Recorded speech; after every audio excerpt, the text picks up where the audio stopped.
Voilà. On a déjà terminé l'adoration. Voilà, nous allons continuer notre enseignement sur la marche de l'Église. J'avais demandé à ce que je puisse avoir plus du temps pour terminer mon enseignement que je commençais il y a de cela presque 5 mois.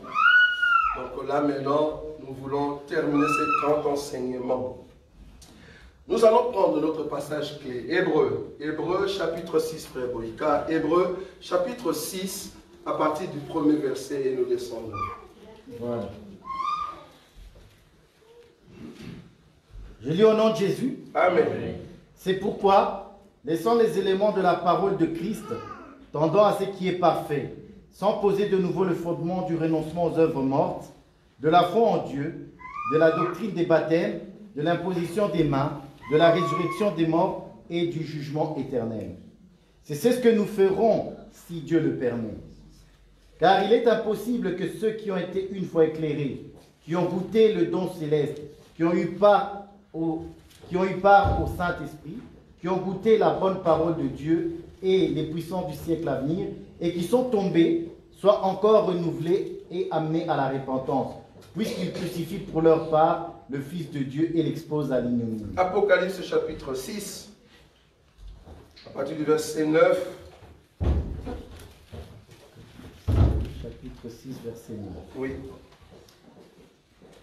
Quand il ouvrit le 5e sceau, je vis sous l'autel les âmes de ceux qui avaient été immolés à cause de la parole de Dieu et à cause du témoignage qu'ils avaient rendu. Ils crièrent d'une voix forte en disant: « Jusqu'à quand, Maître, saint et véritable, tarderas-tu à juger et à tirer vengeance de notre sang sur les habitants de la terre ?» Une robe blanche fut donnée à chacun d'eux. Et il leur fut dit de se tenir en repos quelque temps encore, jusqu'à ce que fût complet le nombre de leurs compagnons de service et de leurs frères qui devaient être mis à mort comme eux.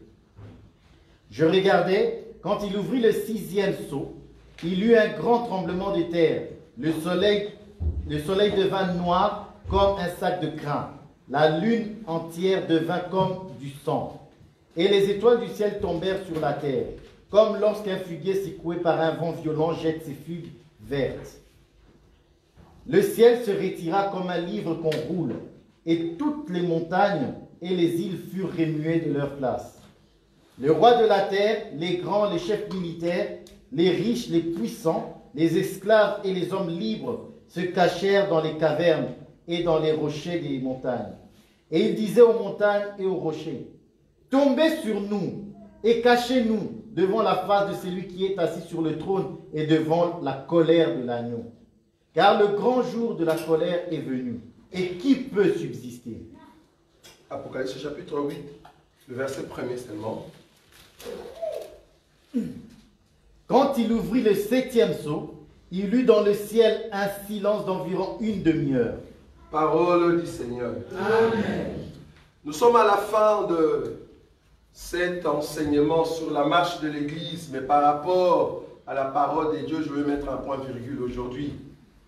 Et prochainement, d'autres hommes de Dieu vont monter et apporter, pourquoi pas, l'exhortation ou soit l'enseignement approprié.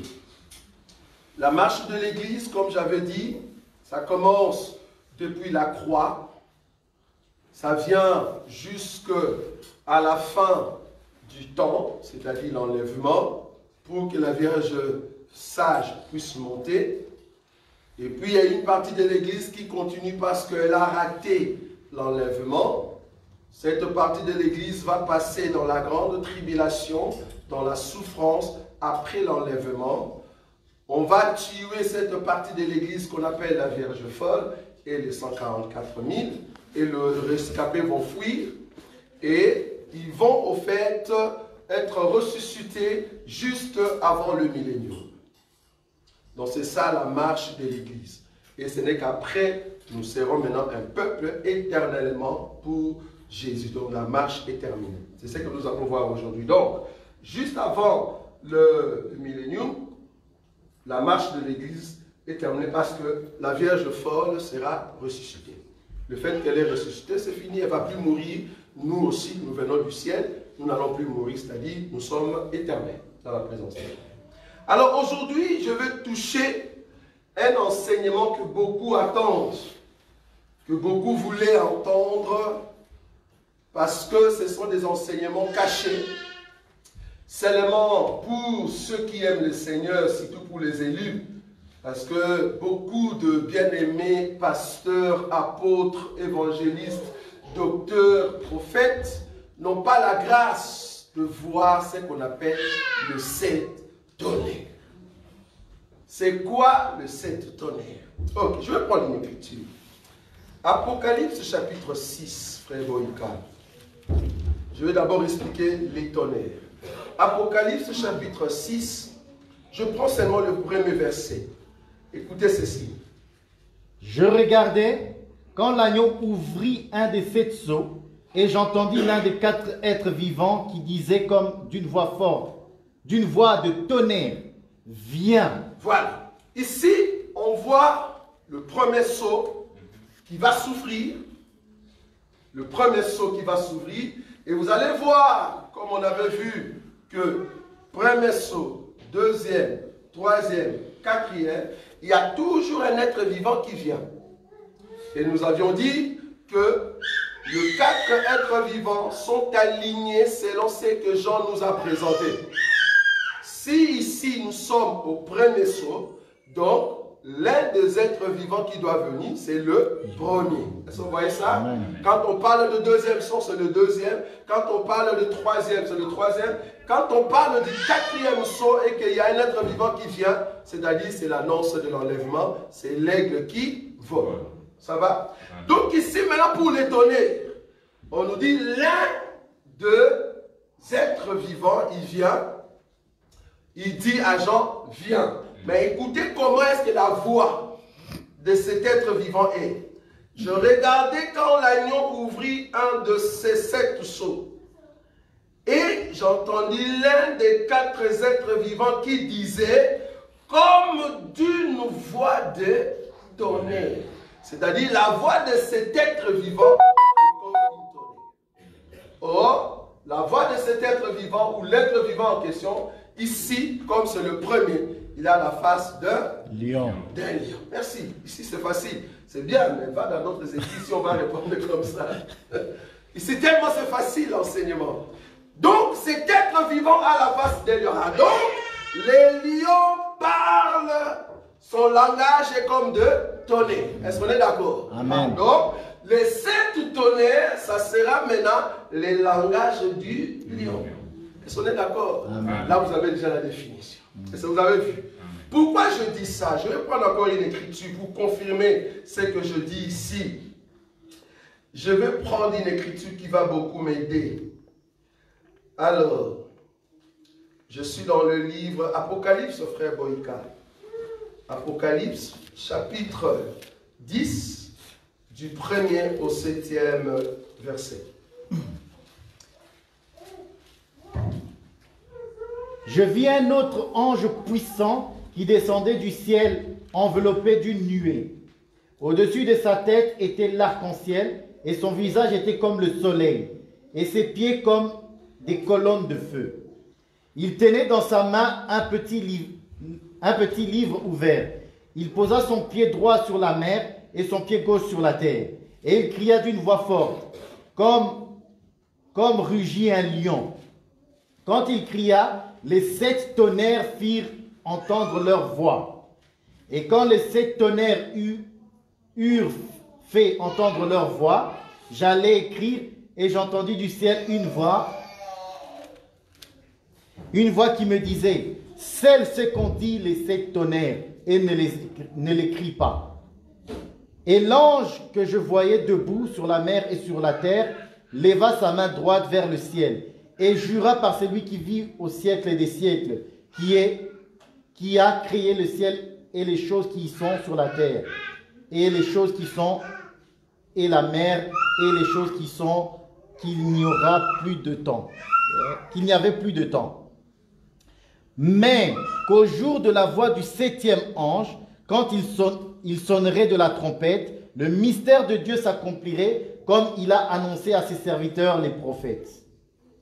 Et la voix que j'avais entendue du ciel me parla de nouveau et dit, va, prends le petit livre ouvert dans la main de l'ange qui se tient debout sur la mer et sur la terre. Voilà, parole du Seigneur. C'est ici que nous allons nous asseoir pour comprendre le 7 tonnerres. Déjà, vous avez compris que le tonnerre, c'est une voix. C'est au fait le langage du lion. Ça va? Vous avez déjà compris. Maintenant, nous voulons voir le langage du lion. Parce qu'il faut comprendre que Dieu est lion parce qu'il est éternel. Alors, il faut que les lions entrent dans les temps comme étant un agneau. Ça, on a déjà vu ou pas? Il doit entrer dans les temps comme étant un agneau. Pourquoi? Pour donner sa vie. Et quand il donne sa vie, il doit rentrer dans sa position du lion. Est-ce que vous voyez ça? Or, l'Éternel qui entre dans les temps pour devenir l'agneau, il était éternel, il devient Yeshua, c'est-à-dire Jésus. Est-ce que vous voyez ça? Parce qu'il doit sauver. Mais quand il est rentré dans sa position, il redevient dans sa position du lion. Est-ce qu'on est d'accord? C'est-à-dire quand il parle avec autorité maintenant. Ce n'est plus l'agneau, c'est encore les lions.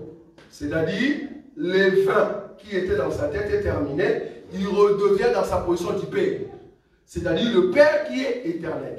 Donc, le rugissement du lion, c'est le retour en force de celui qui était agneau et qui va maintenant parler avec autorité. Est-ce que vous voyez ça? Amen. Donc, les tonnerres, qui est le langage du lion, c'est le langage de l'autorité, non pas de celui qui est agneau, mais de celui qui est éternel.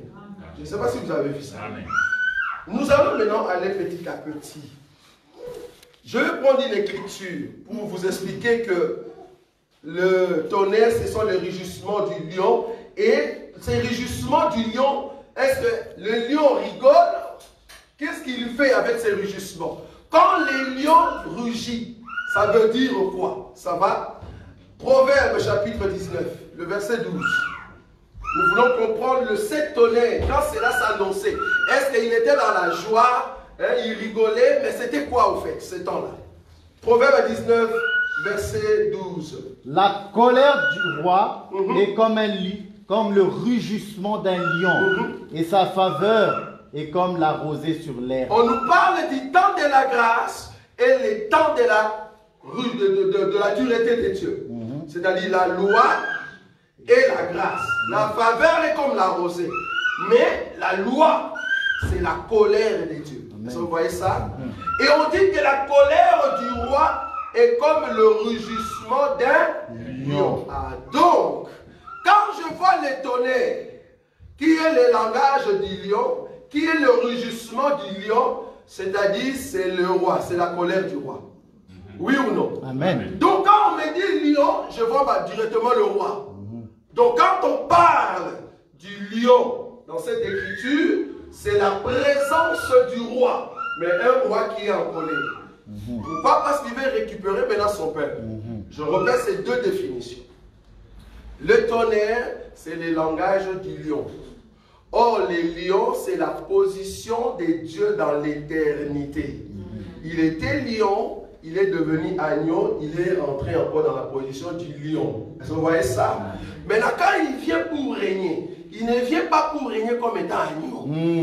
Non. Amen. Jésus ne vient pas régner sur la terre étant roi comme étant agneau. Non. Il vient régner sur la terre étant lion. Amen. Vous voyez ça? Amen. Étant les lions. Alors il ne vient pas comme agneau. Il était déjà agneau. Mais quand il viendra pour régner, il vient comme étant les lions. Alors quand il entre dans la scène, il doit d'abord prendre possession. C'est pour cela l'ange de l'Apocalypse chapitre 10 que nous allons lire, que là nous commençons maintenant ces grands enseignements que beaucoup attendent en ligne. Apocalypse chapitre 10. Le verset 2, frère Boïka. Il tenait dans sa main un petit livre ouvert. Oui. Il posa son pied droit sur la mer et son pied gauche sur la terre. Le premier verset. Je vis un autre ange puissant qui descendait du ciel, enveloppé d'une nuée. Au-dessus de sa tête était l'arc-en-ciel, et son visage était comme le soleil, et ses pieds comme des colonnes de feu. Je me te dire que cet ange descend, enveloppé de la nuée, n'est rien d'autre que le Seigneur Jésus, enveloppé de la Vierge sage. Amen. Est-ce que vous avez vu ou pas? Parce que la nuée, c'est le corps. C'est l'habit qui fait cet ange. Est-ce que vous voyez? Donc ici, nous sommes au temps de la descente. Est-ce que vous voyez ça? Nous venons du ciel, nous descendons pour prendre en possession. Parce que l'ennemi a déjà détruit la terre, a attaqué les 144 000, a attaqué la Vierge folle. Il cherche maintenant les rescapés pour tuer tout juif. Maintenant, nous, dans cette colère, avec le roi des gloires, les lions, il ne vient pas comme un agneau. Nous descendons maintenant dans la gloire comme l'ange. L'ange n'est rien d'autre que lui-même, mais enveloppé. Est-ce que vous voyez? Tout autour de lui, il y avait la nuée. Cette nuée, ça veut dire quoi? L'eau qui était sur terre, écoutez bien, l'eau qui était sur terre, après avoir reçu la chaleur, le feu, il monte sous forme de vapeur. C'est ça la Vierge sage. En montant, il forme quoi? Des nuages. La nuée. Vous voyez ça? Mais là, quand l'ange descend, il prend seulement cette nuée qui est au fait de la pluie. Vous voyez ça? Qui est au fait de la pluie, qui vient et qui descend. Donc, en d'autres termes, c'est Jésus qui vient avec un peuple, mais sous forme de la pluie. Parce que ça doit pleuvoir. Mais il vient d'abord sous forme de nuée. Est-ce que vous voyez? Donc Jésus qui descend avec la Vierge sage. Vous avez vu ou pas? Bon. Maintenant, quand il est descendu, le verset 2 nous dit, il tenait, parce que l'arc-en-ciel, ça c'est la gloire. Le soleil, c'est parce qu'il brille. Comprenez que quand on dit le soleil, quand on dit, il avait... Attends, hein? Et on dit, au-dessus de sa tête, était l'arc-en-ciel, c'est lui qui vient avec l'alliance. Ça va? L'arc-en-ciel veut dire l'alliance. Et son visage était comme le soleil et ses pieds comme des colonnes de feu. Quand on dit ses pieds comme les colonnes de feu, je vais d'abord expliquer son visage. Quand on dit le visage était comme le soleil, en d'autres termes, s'il y avait les ténèbres sur la terre, quand lui descend, c'est le jour. En d'autres termes, le 6e jour est passé, nous entrons au lever du soleil par sa face. Est-ce que vous avez vu? C'est-à-dire, le temps des ténèbres doit passer, lui qui arrive avec nous, c'est un nouveau jour qui doit commencer. Parce que la présence du soleil veut dire, le jour va commencer le matin.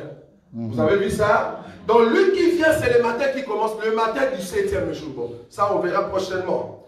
Ici, nous voyons que ses pieds est comment? Comme des colonnes de feu. Ok. Le verset 2 nous dit, il tenait dans sa main un petit livre ouvert. Il posa son pied droit sur la mer et son pied gauche sur la terre. La mer, comme vous le savez, nous avons déjà dit, c'est les peuples, les nations, ça va? Amen. Et les langues, c'est-à-dire le monde. Quand Jésus vient, il doit prendre possession. Là où les plantes de tes pieds foulera, je te le donnerai en possession. Cette écriture-là, ce n'est pas pour toi. Cette écriture-là, ce n'est pas pour toi. Là où foulera les plantes de tes pieds, je te le donne en possession. Comme tu es venu ici en Belgique, Dieu te donne en possession. Va essayer de l'être le roi de la Belgique, si on va te prendre. Va essayer. Va essayer. Même si tu viens chez moi, tu vas dans la maison de notre soeur Caroline, tu entres là. Bonjour ma soeur, comme j'entre ici, je prends possession. Vas-y, prends la maison de ma soeur. Tu ne sauras pas. Cette écriture, c'est pour Jésus. Quand il pose son pied droit sur la main, il prend possession. À partir d'aujourd'hui, il n'y a aucun esprit qui sera sur moi, c'est moi le roi. Il prend le pied gauche, il met sur la terre. La terre veut dire Israël. Amen. Ça va? Donc il va prendre son pied gauche sur Israël et l'autre pied sur le monde. C'est-à-dire je prends possession et du monde et d'Israël. Or la bête frappait Israël, en même temps il est sorti du monde. Donc le trône de la bête est terminé. Est-ce que vous avez vu ça? Maintenant il prend possession des deux. Mais il prend possession, il doit faire quelque chose. Tu as pris possession parce que tu vas entrer dans ton travail. Tu dois entrer dans la royauté. Est-ce que vous voyez? C'est exactement ce qui s'est passé aux États-Unis. C'est exactement ce qui s'est passé au Congo. Le jour où le président a prêté serment, il a parlé en langue. Je ne sais pas si vous étiez là. Et puis il nous a menti. Ah non, c'était le... Comment on dit ça? L'armure qu'on avait mis sur lui, c'est ça qui lui étouffait. L'antiballe. Il a dit que c'était l'antiballe. Il a parlé en langue. Une langue qui n'a pas d'interprétation. Et les gens qui ont interprété, ils ont dit, ah, il a invoqué. Bon, nous, Jésus ne va pas parler en langue. Il va parler une langue normale. D'ailleurs, la Bible dit, Jean avait écouté les paroles de cet tonnerre. Vous voyez ça? Il a très bien écouté les paroles de cet tonnerre. Il voulait d'ailleurs écrire. Est-ce que vous voyez? C'est l'ange qui lui a dit, n'écris pas. Celle seulement, mais n'écris pas. C'est-à-dire, Jean a compris ce qui se disait. Est-ce qu'on est d'accord, oui ou non? Amen. Si Jean a compris, nous aussi on a compris. On avait dit à Jean de ne pas écrire, mais on n'a pas dit à Jean de ne pas comprendre. Nous voulons comprendre les étonnés. Vous voyez? Mais là, je dois d'abord prendre possession. On ne peut pas prêter serment sans pour autant avoir un livre. C'est pour cela l'ange a un petit livre. Est-ce que vous voyez ça? Le petit livre, c'est au fait la parole de Dieu.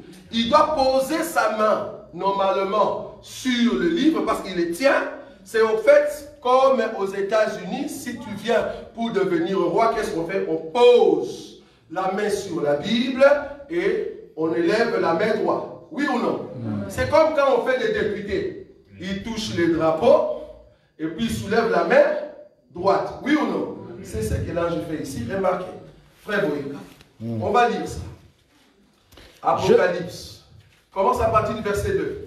Donc chapitre 10, hein, c'est ça? Oui. Ok, vas-y. Lis encore. Il tenait lis calmement, tu n'es pas pressé.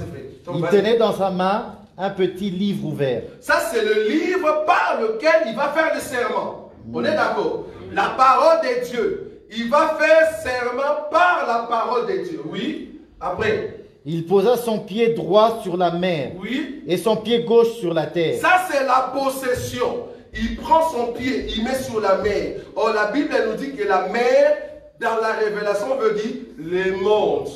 Belgique, France, Pologne, Congo, Rwanda. Tout ça, c'est la mer. Le fait que Jésus a posé son pied, il devient le roi de la terre. Est-ce que vous voyez? Et puis l'autre pied, il pose où? Et son pied gauche? Et son pied gauche sur la terre. Le fait qu'il a posé le pied gauche sur la terre, en d'autres termes, la mer est la partie sèche. Or, la partie sèche, c'est là-bas qu'il y a des plantes qui poussent. C'est ça Israël. Donc, Jésus prend l'autorité sur le monde et sur Israël. Ok, tu as pris possession, tu as les livres, il faut maintenant prêter serment. Il doit prêter comment? Serment. Or, les serments, il faut soulever quoi? La main droite. On continue. Le verset 3. Et il cria d'une voix forte. Il cria d'une voix forte. Comme rugit un lion. Ah, comme rugit un lion. En d'autres termes, c'est lui qui crie ici. C'est le roi. Oui ou non? Amen. C'est lui qui crie ici, qui a pris possession. C'est le roi, c'est le lion. Parce que ce qui sort de sa bouche, c'est le rugissement du lion. Mais un lion en colère. Parce qu'il a vu que le pays, la terre, Israël, a été dirigé par des mauvais gouvernants. C'est comme toi, on te dit aujourd'hui, tu seras le président d'un pays. Mais parce que tu as la parole de Dieu, tu es venu en colère parce qu'il y a des femmes, des hommes qui souffrent. Maintenant, toi, tu as une idée pour amener ce pays dans la lumière. Alors, il vient dans la colère. Ça s'appelle prêter serment. En fait, de nous donner, comme on dit, les calendriers. Est-ce que vous voyez ça? Quel est le carnet de route que l'Éternel va avoir? C'est ce qu'il va présenter. Maintenant, il fait quoi? Donc voilà, il crie. Mais quand il crie, voilà. Il cria d'une voix forte comme rugit un lion. Oui. Quand il cria, les 7 tonnerres firent entendre leur voix. Et quand les 7 tonnerres eurent fait entendre leur voix, j'allais écrire. Et j'ai entendu du ciel une voix qui disait, ce qu'ont dit les 7 tonnerres, et ne les écrit pas. Donc les 7 tonnerres, c'est la voix qui sortait de sa bouche. Donc quand on dit 7 tonnerres, c'est-à-dire quand il veut prêter serment, parce que j'ai cherché le verset 5, c'est ça? Et l'ange que je voyais debout sur la mer Oui. et sur la terre, Oui. leva sa main droite vers le ciel. Est-ce que vous avez vu pas? Yes. Donc la Bible est là, la parole est là. Il crie en levant la main sur la terre et il parle. Quand il parle, la voix qui sort de sa bouche, c'est comme des tonnerres. Donc il a prononcé cette parole pour prendre possession de la mer et de la terre, lui qui est roi. C'est-à-dire, je jure fidélité. Est-ce que vous voyez ça? Je jure fidélité à celui qui est où? Dans le ciel. Est-ce que vous voyez ça? Donc il va prêter serment. Et nous connaissons la parole qui va sortir. On continue. Voilà. Et jura par celui qui vit au siècle des siècles. Est-ce que vous voyez ça? Il prête serment. Le verset 6, oui. Jura par celui qui vit au siècle des siècles. Qui a créé le ciel et les choses qui y sont. Oui. La terre et les choses qui y sont. Oui. La mer et les choses qui y sont. Il n'y aurait plus de temps. Donc ici, il jure par celui qui a créé toutes choses. Lui qui est maintenant dans les corps du roi, dans les corps du roi, c'est-à-dire Salomon ou David. Est-ce que vous voyez ça? Il a quitté le ciel, il est venu et il prête serment auprès de celui qui est créateur de toutes choses. Mais la Bible dit, quand il parlait, il y a eu 7 tonnerres.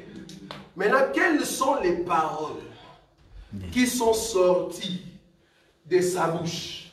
Je vous dis ici, ce n'est pas l'agneau qui parle, ce n'est pas Jésus qui parle, mais c'est l'Éternel, le roi. Est-ce que vous voyez ça? C'est-à-dire la voix qui doit sortir, c'est la voix de l'Éternel. Et il prête serment. C'est l'Éternel maintenant étant roi. Parce que je me te dire que l'Éternel est roi d'Israël. Donc étant le roi, il prête serment et la voix de l'Éternel se fait entendre. Ok. Ça c'était un secret pour beaucoup de pasteurs.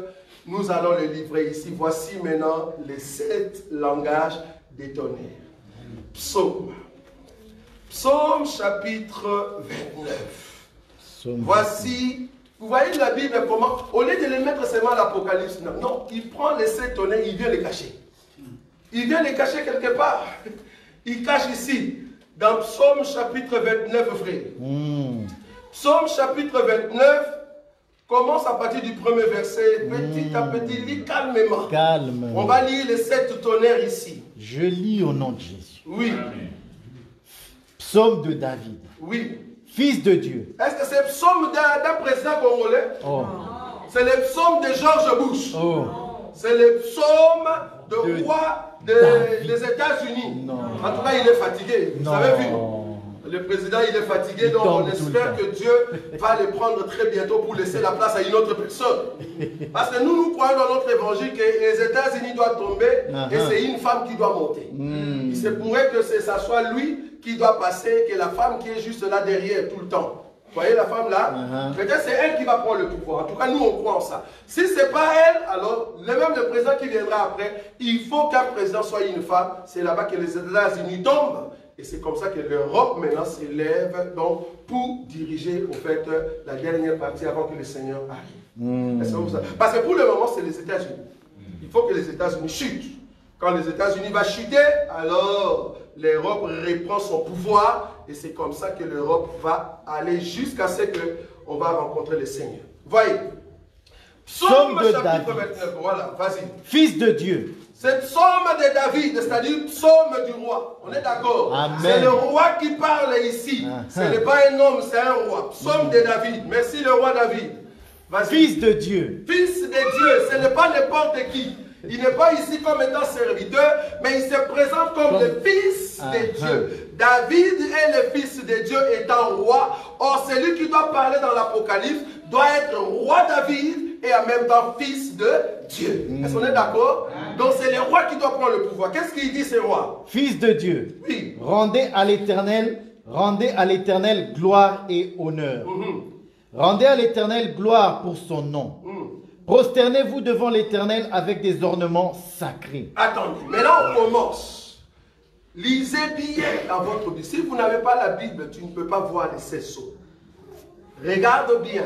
J'ai bien dit que l'Éternel, c'est la voix de l'Éternel. Est-ce que vous voyez ça?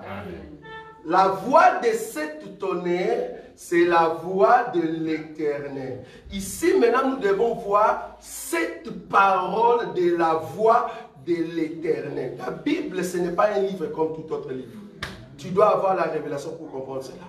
On va commencer à compter. Le verset 3, on y va. La voix de l'Éternel... Tu lis trop vite, frère, on est calme. La voix de l'Éternel. Ça, c'est le premier tonnerre. Vous voyez ça? On continue. La voix de l'Éternel retentit sur les eaux. Voilà. Le Dieu de gloire fait gronder le tonnerre. Attends. Fait gronder le tonnerre. Vous avez vu ça? Il retentit où sur le... Ça, c'est la première tonnerre. Est-ce que vous voyez ça? Son pied sur les eaux. Première tonnerre a sonné. Bam! Dieu prend possession des eaux. Est-ce que vous voyez ça? Ça, c'est le serment, c'est-à-dire, je jure fidélité, je viens prendre possession des eaux. Ça, c'est la voix de la première tonnerre. La voix de l'Éternel. Deuxième.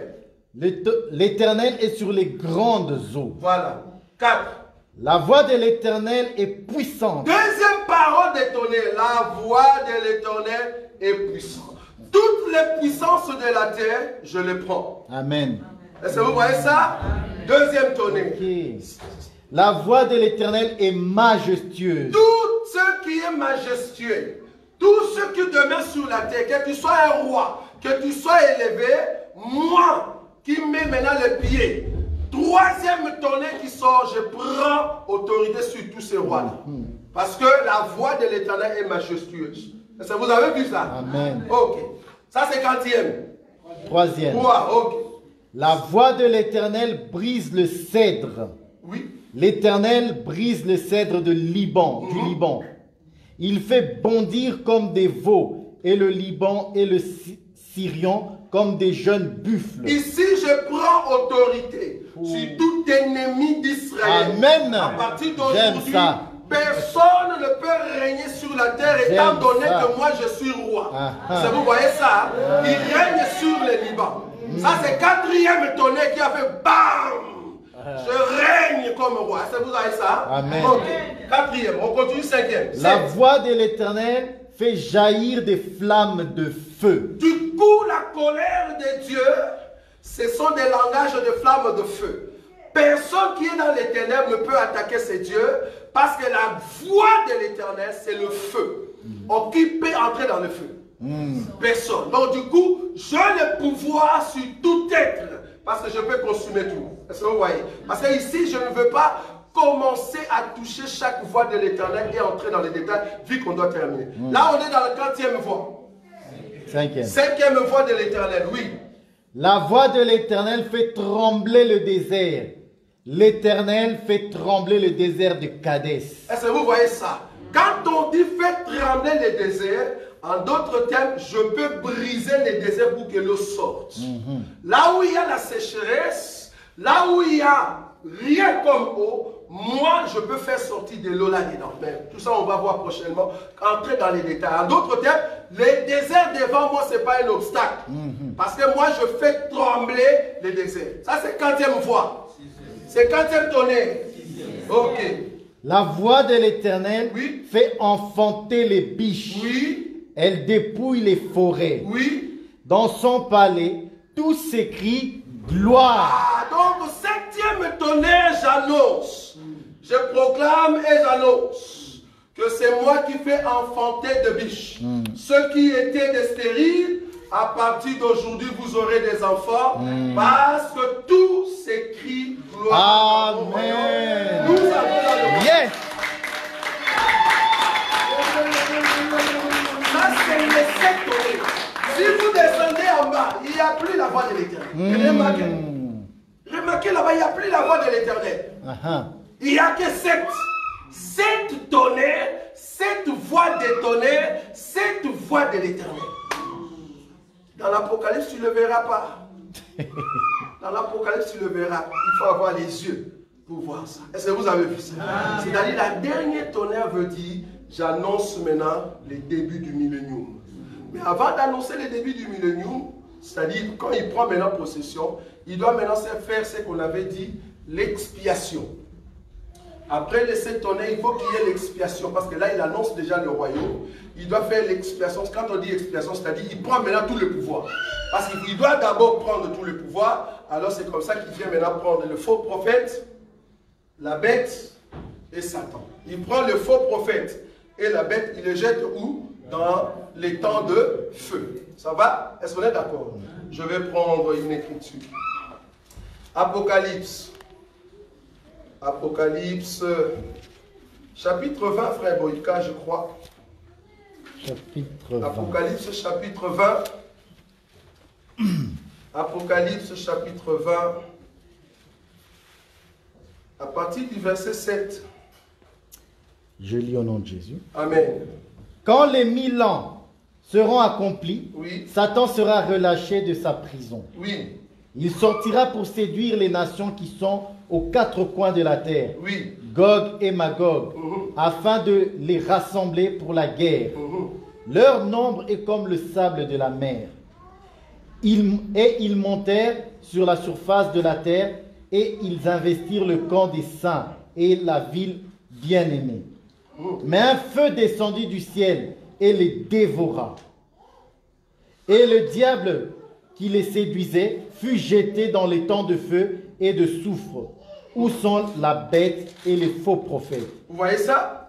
C'est-à-dire, dans les temps de feu, il y avait déjà le faux prophète et la bête qui étaient déjà jetés. C'est-à-dire, si tu prends Apocalypse chapitre 19, le verset 20, et la bête fut prise, et avec elle le faux prophète, qui avait fait devant elle le prodige, par lesquels il avait séduit ceux qui avaient pris la marque de la bête et adoré son image. Ils furent tous les deux jetés vivants dans les temps ardents de feu et de soufre. Quand est-ce qu'on va le jeter? C'est au fait avant le millénium. C'est-à-dire quand on déclare les 7 tonnerres, c'est-à-dire on prend possession de tout, alors on prend le faux prophète, on prend la bête qui sera un homme politique, on les jette vivants dans les temps de feu. On prend Satan, on les met dans la prison pendant 1000 ans. Et c'est là-bas que le millénium commence. Cet acte-là s'appelle au fait expiation. Si vous voyez ça? Or, l'acte en question, remarquez que Jésus qui est descendu, c'est déjà les soleils. En d'autres termes, les matins commençaient déjà. Quand on dit il y a un soir et il y a un matin, c'est fit tel jour. Est-ce que vous voyez ça? C'est-à-dire les matins, c'est le début d'un jour. Donc ici, nous sommes au 7e jour, parce que le 7e jour, c'est le Shabbat, le repos de Dieu. Est-ce que vous voyez ça? Mais dans le 7e jour, qu'est-ce qu'on voit? On voit que Jésus fait encore un travail. On voit que Jésus fait encore un travail. C'est quoi le travail? Il prend la bête, il prend le faux prophète, il le jette dans les temps de feu, et il prend Satan, il fait quoi? Il le met dans la prison. C'est ça qu'on appelle expiation. Mais ce travail-là, il le fait le 7e jour.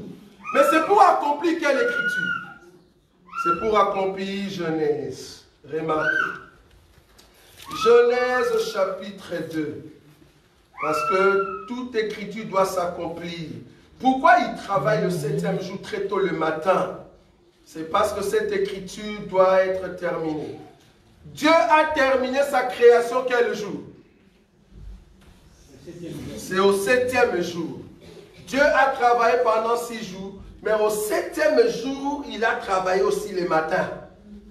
La Bible dit, Apocalypse chapitre 2, Genèse 2. Genèse, pardon, qu'est-ce que je dis? Genèse chapitre 2, je cherche rapidement cette écriture-là. Je suis là.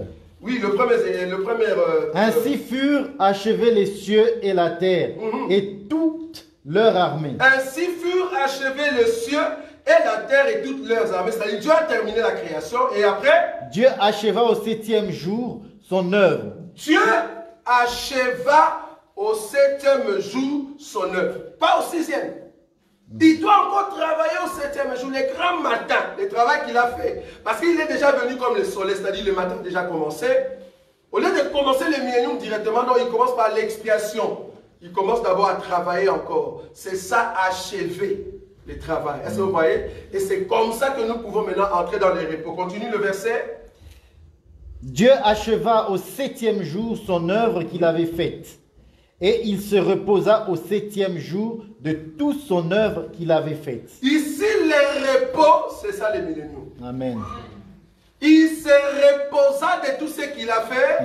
C'est le Shabbat, c'est le repos, c'est le millénium. Mais avant d'entrer dans le millénium, comme dans le livre de Genèse, il faut d'abord faire un travail, l'expiation. En d'autres termes, il faut prendre le faux prophète et la bête et le jeter dans les temps de feu.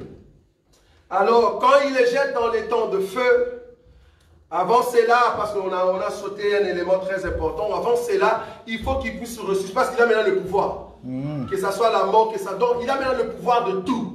Et c'est là-bas qu'il va maintenant ressusciter, au fait, la Vierge folle et les 144 000. Et il va combattre ceux qui étaient venus pour combattre Israël. Et c'est comme ça qu'il va le vaincre par le souffle de sa bouche. Et il va prendre maintenant la bête et le faux prophète et le jeter dans les temps de feu. Et Satan sera lié. Donc, après la déclaration, il doit maintenant ressusciter la Vierge folle et le 144. Parce que là, il a maintenant tout le pouvoir. Tout le pouvoir, il a déjà déclaré. Il prend maintenant tout le pouvoir sur lui. C'est lui maintenant David.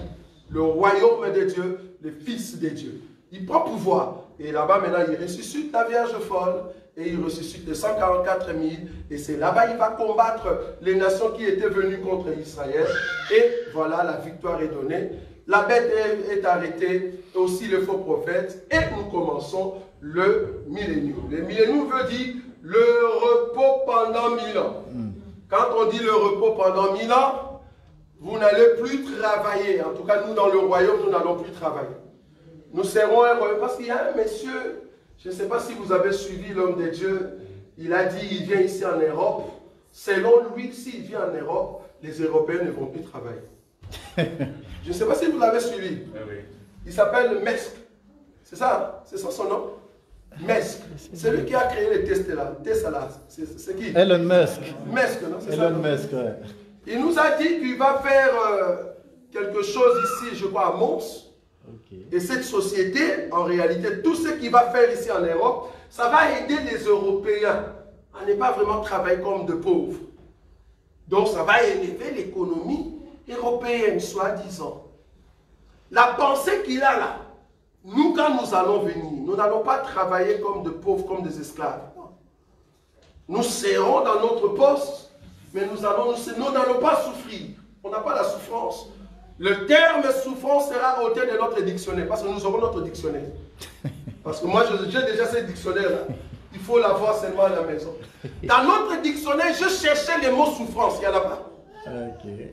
Dans notre dictionnaire, je cherchais la maladie. Il n'y en a pas. Et vous nous comprenez. Je cherchais dans le dictionnaire malédiction. Il n'y en a pas. Je n'ai pas vu ça dans notre dictionnaire.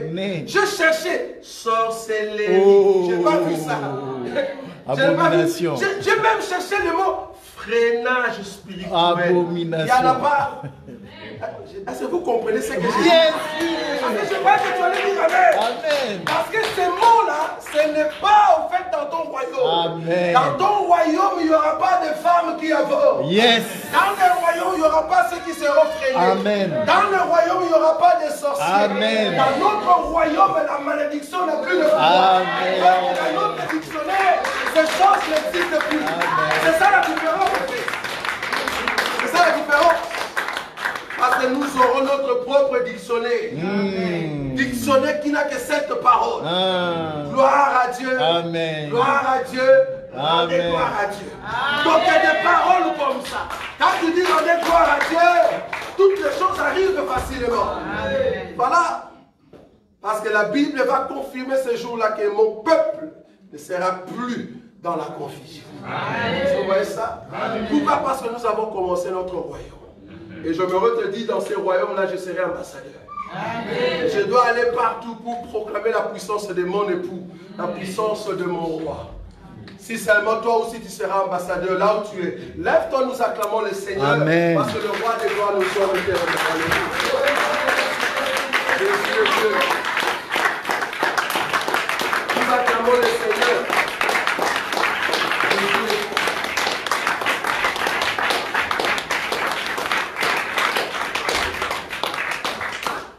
Jésus est puissant. Tu vas fermer tes yeux, tu vas prier.